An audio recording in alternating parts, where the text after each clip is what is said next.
Check. Yes. Can you hear me now? Olivia. Hello. Are you sure you can hear him? The village man of For all today. our listeners, my voice is a little gone. I have a terrible cold. So I'm in recovery. But today we are going to talk about doing nothing. Really?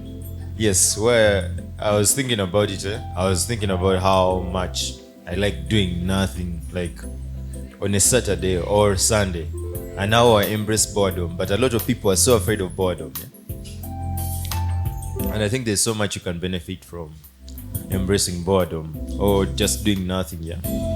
That's true. So why are people so afraid of being bored? There are people who are looking for thrill. I think personally, like you put it, when you put it that way, Yeah. I also have my moments of wanting nothing.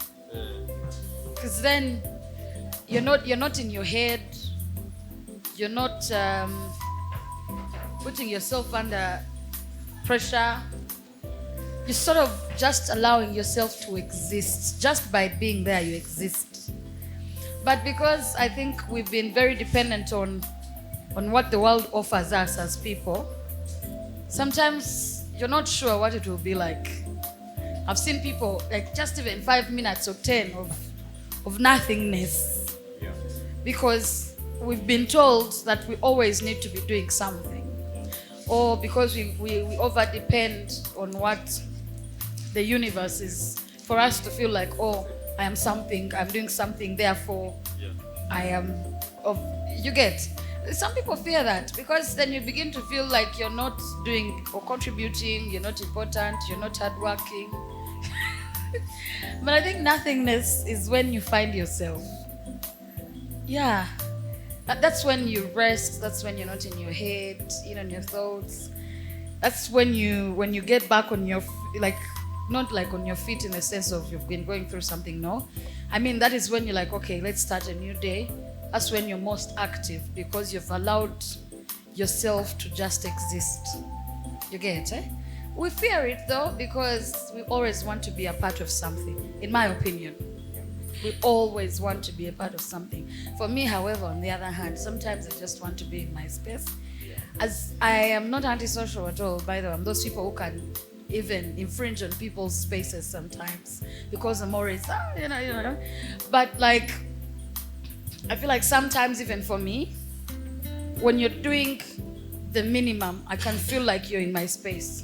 I just need to be there, which is hard to come by. It's easier when you're staying by yourself, maybe. Even the phone calls, me, I switch off.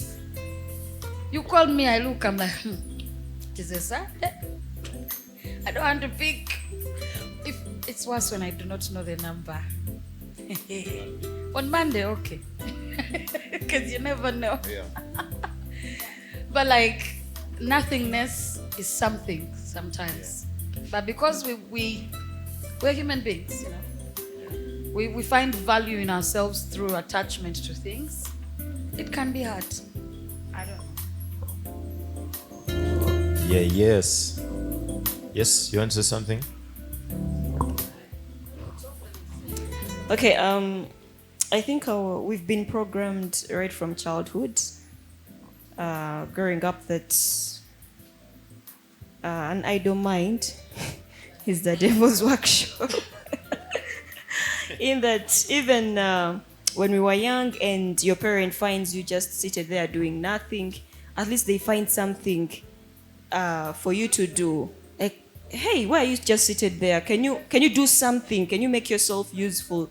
So we've been programmed in that way that if we're just there idle doing nothing, we actually feel guilty about it. But I've realized that in life sometimes you just need to pause everything and just do nothing, guys. That is one of the best therapies. Like, we are always, our minds are thinking what next. even like right now, most of us are thinking about tomorrow and even next week, planning for the rest of the months and all that kind of stuff. But there is magic when you just pause and do nothing. And honestly, I no longer find no guilt. I'll get a Saturday, a Sunday, and just be in my room, laying on my bed, not thinking about anything, not doing anything. And trust me, I'm going to be very productive when I, get out there. So it's something that has been programmed within us, and actually perceived as something bad, but in actual sense, it's something good as long as it's not too much, because too much of something is also bad. Yeah, but I think it's okay to just be there and do nothing. Yes, Olivia, yeah. Yeah, so for me, I'm just sustaining what she said. I do that all the time. Like, I can take a good 3 weeks doing nothing productive, not thinking about anything, not worrying about what the world thinks. And just like Sandra said, after those days, like, I am very productive. And so doing nothing is, to me, it's like a therapy. It's a big therapy, though the world makes it look like a laziness, or you're losing, or you seek therapy, or that is therapy in its own way, and it's so healing. So yeah, so it's a good thing if it's not prolonged, because then it becomes depression or some condition that needs help. Yeah, thank you. So for me, first I want to clarify, what was the question again? I'm serious. We were dancing by the time you said the question. My question was, why are we so afraid of doing nothing? Why are people like, especially, I phrase it in form of boredom. Sometimes it's okay to be bored. Just bore yourself. Why are people so afraid of Why are people so afraid of being bored? or doing nothing, Okay, or doing sometimes nothing. people are so hyper of productive and it's not helpful. Now, go ahead. Okay, so basically the theme I've picked up is why are people against boredom, doing nothing, meaning to just take for yourself and just be in the moment, be in the place. Well, because it's not easy. First of all, how we have been wired, like they have been saying. And sometimes it's just someone's nature. Like, it's not in them to be a person who will say. For example, I can't imagine my mom, and I don't know, maybe many of your parents, especially mothers, to go like, so yeah, I've woken up, it is a Saturday morning, and the house is clean, everything is okay. Like, now, like, breakfast has been, made, they put it there, everything is covered, and she'll just be like, yeah, no, after breakfast, everyone try to do something that is chill on their own, or be quiet, or be in your bedroom, or even just take a nap. Just take a freaking nap after work, or just as long as the sun is still up there. It's just hard. So that has been taking place generations and generations and generations. This is something that has been pushed in us. What do you mean you're seated? What are you talking about? What do you mean you're just... Don't you see those window sills? Don't you see those? Like this, you just can't. You just can't. Now, I'm not saying be lazy and don't do the window sills. I'm just saying, really, okay, it can be done also in the afternoon, but for the morning, let me just chill. No. And then it became much worse when people were confronted with the 2020 lockdown and they were forced to basically sit still. And all the effects that happened. It was good for the better for some people, for the worse for some people. People changed. Yes, you see, for people, some people, people thrived in that whole nothing state of nothing and calm and peace and quiet. Others just disintegrated because they just couldn't take on the new norm for that period of time. So it's a bit scary. It has been hardwired. So yeah, that's maybe probably why people are afraid of that nothingness. But if I'm to say recommendation, yes, please.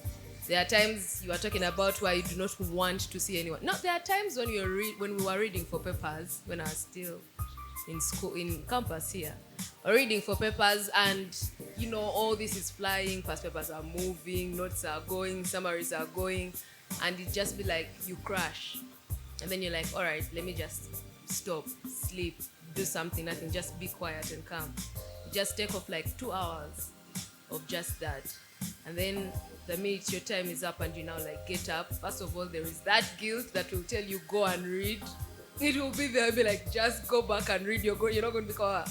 But then it also pushes you to, you're freshened up, your mind is okay, you pick up things faster, and like, the preparation is much easier then. So it has that productivity advantage and all. Yeah, and peace. Me, I'm a person of akasinje peace. I'm that person. So it brings it, you get to your place of peace when you're alone. And of course it helps when you're staying alone. So yeah, those are some of the advantages: mental health, productivity, and yeah, minus, vis-a-vis all these myths of, idle mind is a devil's workshop, like she said. So, yeah, that's so true. Like, there is literally a proverb on that. So it's hardwired like that. Aye. Yeah, I think taking a break or embracing doing nothing. It's like if you listen to music, and the piece of music has no pauses. It would just be noise. Beautiful music has pauses, and I think It's well arranged. it's well arranged. And I suppose before, as we go into that, it's true that the devil's an idle mind is a devil's workshop. And one of the worst things about doing nothing is that it can sort of birth procrastination, because you kind of get used to not doing anything for a while. So how do we strike a balance between braking and accelerating? You're driving, it's your life. Sometimes you have to go full throttle, accelerate, and sometimes you have to know when to brake. How do you strike that balance? I read a book titled The Outsider. That book, you see, at the time when you're younger, existentialism and people just existing because they exist kind of thing. Just because I am here kind of thing. I think it was, the book really looked into the things we're talking about. We're talking about, he was existing. He wanted to do things in his time, and it's okay if he wanted to do things a certain way, different from what society expected him to be. But also at the same time, the end scene of the Indian Fonda, the beach, and all that. Like you said, I love that you brought in that, because then when there's no balance, I think this is just how the universe works. Things have to balance. There's need for that's why there's negatives and positives, and there's all of these and those, so that you can survive and continue to exist. Otherwise, like you said, you're not going to do anything. You're going to find yourself feeling lost, helpless, and yet you started off by, I want my peace. So I think I don't know, because unless you're in that state, because you don't know what people are trying to do to get out of it, or what people are trying to do to get the peace we are talking about. I don't know if there's anything in particular I can say, oh, I think you should do this so that you're able to strike the balance. Yes? In my language, they say, let me leave it. Go kwami deyo, eh? We shall put subtitles. Yes. Okwaba, eh? Go kwami deyo. It's like on your way, you find yourself taking a different direction. You even get lost. Eh? You kwaba. So in the process of okwaba, you don't know how to go back. You get. But I think usually, that's why I said, if you have people around you, however, it's very easy to get back. You get. Because, like I said, as human beings, or by default or by nature, we survive on the people around us, the whole cycle, you know? That's how we survive. That's why even the quietest of people will have a friend at least. Or will be free with a particular person around them, or will be very active in a certain kind of work they do. People will always find something to depend on. You get?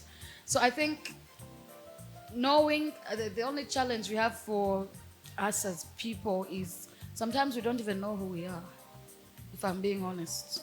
Because when you get that rest of 3 weeks, if you don't know that as Olivia, this is what gets me ticking, even after those 3 weeks, you're going to be there like, now what? Like, what am I supposed to do with myself? You get? But I think when you know yourself, by this I don't mean, oh, you know that I can do this or that. No. I mean, you know that this is where my capabilities are. This is what I'm drawn to. And that's where some people get lost. You really get lost. And when you don't have people around you, oh my goodness. That's why most of us are like, I can't be happy. We used to see Fire Daddy. You get it? But Fire Daddy was just, you see him, that's why sometimes we blame ourselves for, oh, why did that guy do that? He could have. But there's no people around someone. Or when you enclose yourself like this, it's hard for people to get in. So how then does someone approach you to your, I call it your power spot? Because sometimes we think that we are weak, but that is where your power lies. Your weakest point is where your power lies. Because the moment you identify and allow for someone to get you to a certain point, we are human beings, then you'll be in that state. It's like it's trying to light up, but it's not, because you've seen people when they open up, they blossom. So I think you can't do it alone. That's all I'm trying to say. I've gone around in circles, but you cannot do it alone. Thank you. Are we Remember, allowed we're to to- ask like questions? Yeah. Okay. Yes. So mine is, I've been wondering as we're discussing, is spending time with friends a way of like being bored or taking a rest, or it is something that is essential that also needs effort, that is part of the work? That the other boredom is just, or choosing to be alone is just a different thing, where you're just alone doing your thing, and things like coming out, meeting your friends, getting to have some good times together, are those relevancies, or it's just a way of just doing nothing as well? I don't know if it's clear Yeah, I enough think for Corona us. said you can be with your friends and be bored. If your friends are energy vampires, please.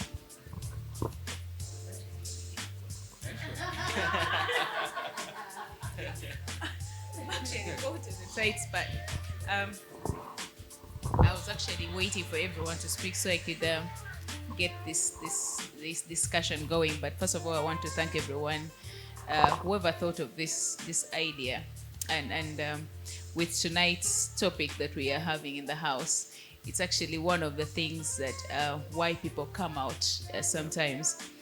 When you look at boredom, it has both negative and positive sides. The positive part, actually, I'll start with the negative ones, and those are the points that we are all mentioning here. We're always like, when you grow up, they're telling you shouldn't be bored. Because at the end of the day, sometimes they're negative, but they're good to some people. Because me, when I sit home and I'm bored, and then I'm just going to think, and I'm like, oh, I haven't seen Rowena in a while. I text Rowena, where are you? And then we hang up. Yeah, but then there are those negative ones that are really not safe. But for the positive part, I think boredom is an emotion that we embrace. For the positivity, it helps us to do more of the creativity. You take a break from, as everyone has been saying, you take a break from work and you're trying to think of, what should I do? I've been working on this project, but I don't seem to get it. You know, so you're like, let me just sit down, do nothing, and take a break. You know, you're using it as an idea or a catalyst for creativity, but at the same time, you're doing a self-reflection. Yeah. So you're reflecting on what should I do next? What am I capable of? You know, if I've been going to the bar every Friday, Saturday, Sunday, can I stop it and just do once in a week for me to get myself going? And you use that through boredom. Otherwise, if you're you're actively every Monday to Friday and you don't take a pause to think what is good, and then you don't embrace boredom, but boredom is there to help us and guide us in this thing. Now, going to Olivia's question, actually why I'm here is not because of boredom today, but I think it contributed something to boredom because I was like, when was the last time I was out? So I woke up in the morning. I have this beautiful view, and the sun is out very early in the morning by 8. I was actually by 6, I was up already. But then I was like, by 8, I'm up. And then you're like, okay, the day will be fine. And then by 10, you're bored. You're like, what should I do? It's a Sunday, you know? So you're bored. You're like, let me check up on here and this and that. And then before you knew it, Sarah was telling me, oh, we can go for barrows. I was like, oh, there's something at that time. But it's because of boredom that I get to meet with my people that I call friends at some point. But I think that's part of it. It also contributes to how we relate with friends, how we relate with family. It helps us. Otherwise, if you're working non-stop, you won't have that thought of, I haven't seen so-and-so in a while. But every time there's that break, there's that pause, you're able to think and relate with other people. Thank you.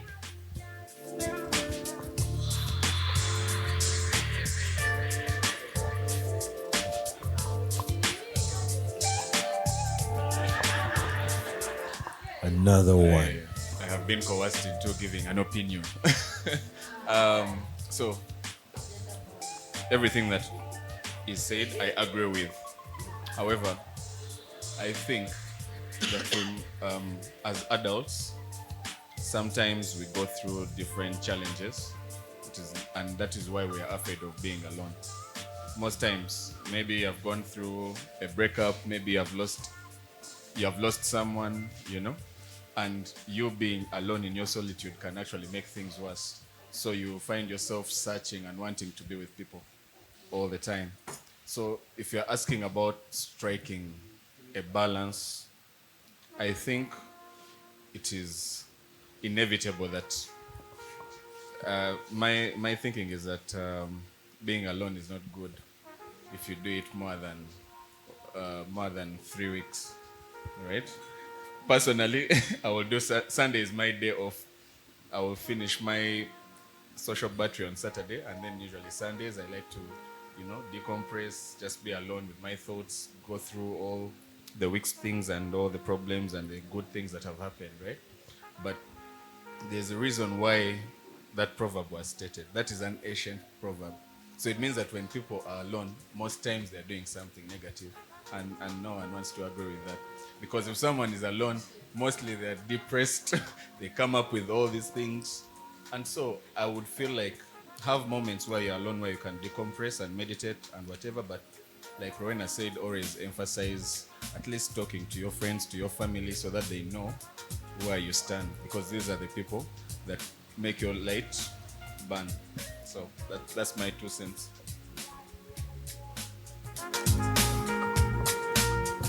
Thank you, Brian.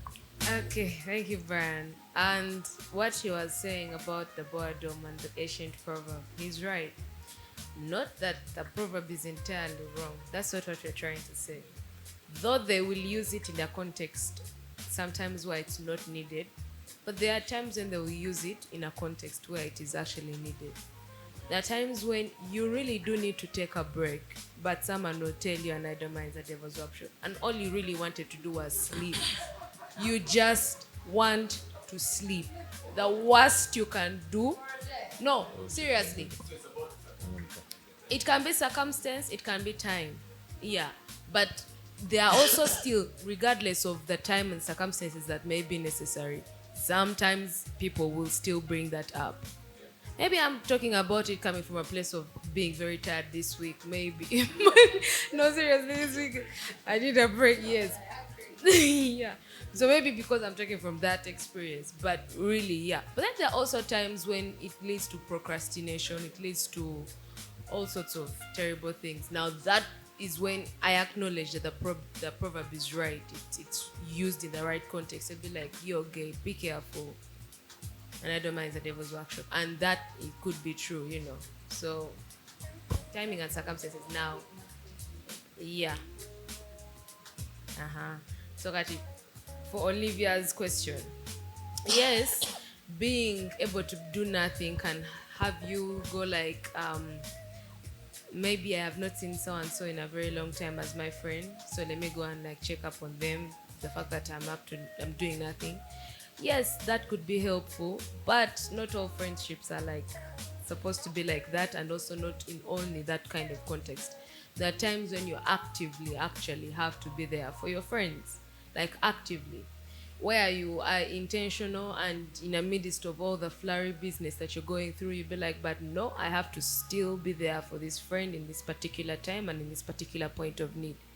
So yes, it helps in some sense. It helps when you're doing nothing and you can check up on each other to, you know, catch up and all. But then it is not always the case. It's not always it's not always in that sense. There are times, if not more often times, given the fast-paced world that we live in, where you actively have to decide and, you know, go like, I'm going to check on my friends, and that's just that. Despite not being bored or doing up nothing, or maybe on leave up to no. Yeah, so that's that, because she was asking, is that a category of boredom, or is it, you know, can you be like, I can check only when I'm bored or doing nothing, or do I also kind of get to also do that when I'm not bored? So that's the thing that's the point I was making. Exactly. Sometimes you're friends and you're bored, you're all up to nothing. You'll be like, yo, what's up? Exactly. Yo, what's up? Place here. Exactly. Yes, Thank exactly. you, Exactly. The Italians have a word for it, the sweetness of doing nothing. Dolce fa niente. Yeah, and like in Spain, usually people are encouraged to have siestas. So you have a nap after lunch. Your work gives you the time off to have a nap after lunch. That's why things like power naps exist. And I suppose even for us, you know, sometimes I like to think of myself as a creative. Yes, that's how you come up with ideas when I'm doing nothing. I just come and I'm like, let me go and come and talk about this at the TalkTrack. So, does someone want to finalize? Yes, sir. Oh, thank you. I'm actually speaking for Brian. Oh yeah. I like. I want you to take me back to how you framed this whole topic. Like, how did you frame it before we get to give the opinions? Today's topic, yeah. Yes. I don't know even how to answer that, but I was just thinking about how much I like being alone a lot. These guys know. Sometimes they don't see me for days. And sometimes I'll be at my place on a Saturday, I'm doing nothing. I'm just probably reading a book or watching the birds. And sometimes I realize I see it in a lot of people. A lot of people are afraid of being on their own or doing nothing, or they can't embrace boredom, yeah? And I don't get it. That's why I was prompted to start this conversation today. Okay. Actually, it's the same thing. I wanted to see if I was on the same page, because I think more what we are trying to do is everyone here has ever gone through that process of boredom, and we always have it. And I thought we would all discuss how do we usually deal with boredom. I think it will be a better thing, because it's not so negative as people think it is. Yeah. But the positive part is actually what is more important with boredom. I think if we discuss that, we'll be able to get this topic at home. Yeah. For starters, on Brian's side, Brian as a spokesperson. oh yeah, as Rowena said, she was busy telling us about her sister who can cook, But I'm sure her sister uses that boredom time to practice her cooking. So that is a time for her to venture into something that she's been wanting to cook. So during boredom is when you can only think of what can I do different, something new. That creative juices are flowing. So at that time you're thinking, and if you're a producer, if you're into music, that's the time for you to think. You're like, you click one click and it give you a rhythm. If you're a writer, one word will help you, but through boredom, you're able to do something positive. Thank you. As we conclude, we're all talking about how I agree with Sarah. the talk track. I also agree with Sarah, but sometimes I want my boredom to be boredom. You understand? Like I just be there, it's okay, and then I'd be like this. I'm like, life is good. And it's like I'm not even saying life is good, but I'm feeling it. State of nothing. And then after that I'm like, but in the meantime, it sort of gives you a break from the need to be involved, from the need to be doing something, from the need. It sort of reminds you you're still existing by just being there. Oh my goodness, it feels good. Like you said, now I'm getting it. You can't even write the feeling. You get, eh? It's just you're there and it's lovely. You get, eh? And that feeling for me, usually, when I go out in the world, yeah, I think I'll be a better person around people than when I'm all like, So sometimes the nothingness, I want it to be nothingness. There are times when my nothingness involves maybe reading a book or watching, binging or whatever. But then sometimes my nothingness involves just lying down and just looking around, the sun is bright today. Oh, it's good, And then you just, from there on, you don't even realize how you get into the next phase of your process because you've allowed yourself to just exist. Actually, yes, Rowan has talked about, and that's what I was trying to bring to the house of how do you deal with boredom?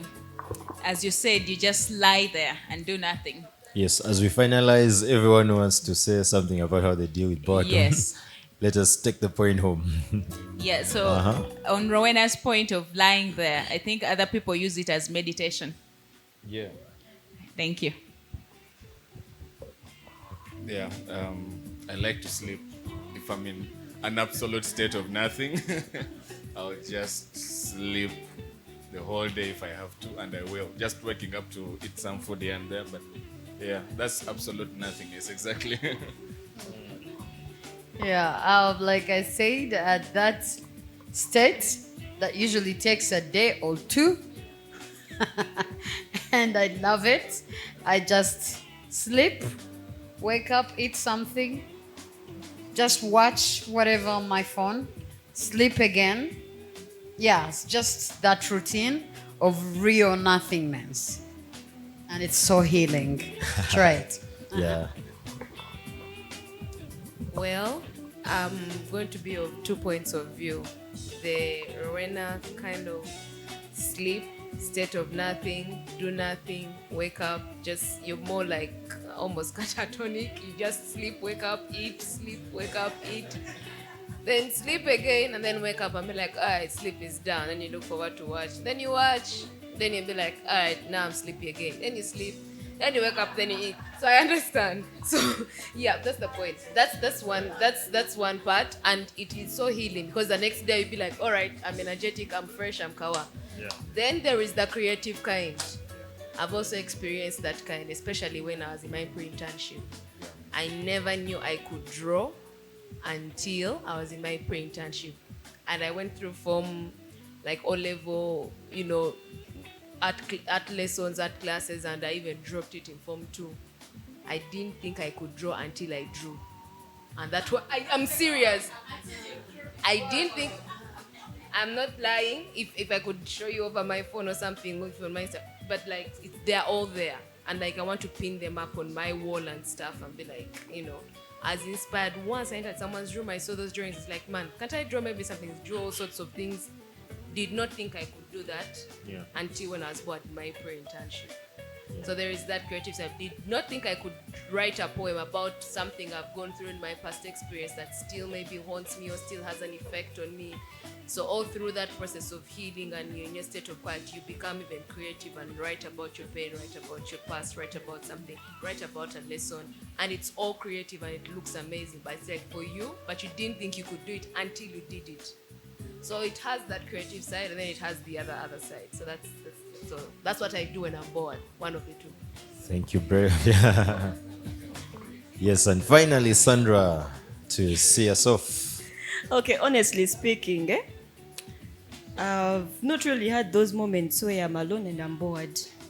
Like, either my mind is thinking about random things, or I'm going to be in my room, look in the mirror, just imagine I'm receiving my Grammy award and, you know, all those crazy, crazy stuff. Manifestation, yeah? Yeah. And I start, you know, trying to rehearse how I'll receive it, my speech, or even just sing my voice out. That's also a state of boredom, With that shriek, we thank you guys so much for tuning in. Yeah. Yeah, so most times it's really very, very hard to be there. But Yeah. of course, those moments come in. Yeah. And in case I really feel so Yeah. bored, sometimes I just text. I check on people that I've taken long to check on. I'm just wondering, okay, how is so-and-so doing? Let me check on them. Yeah, or go spend some time with family, friends. Yeah. Asante. Yeah, when I'm bored, how do I deal with boredom? I meditate. Yeah, no. Thank you so much, yes, ladies and gentlemen, for tuning in. The Talk Track is a proud production of the Car Junkies and the Bar House. The Talk Track is produced by Morris, edited by Morris, and sound mixed by Morris. It's presented by me, the Village Band. And I say, good night. See you next time.